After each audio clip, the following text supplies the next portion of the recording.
2023-cü ildən CESCO ASC sıralarına qoşulmuşuq. O gündən bu günə xidmətdəyik.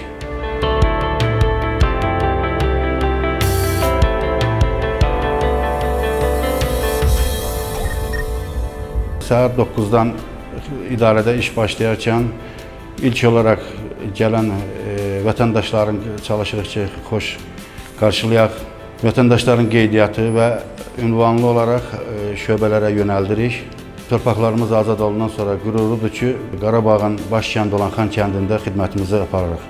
Qarabağda ilk dəfə gələndə söz də demək mümkün deyil, çox qürurlu idi.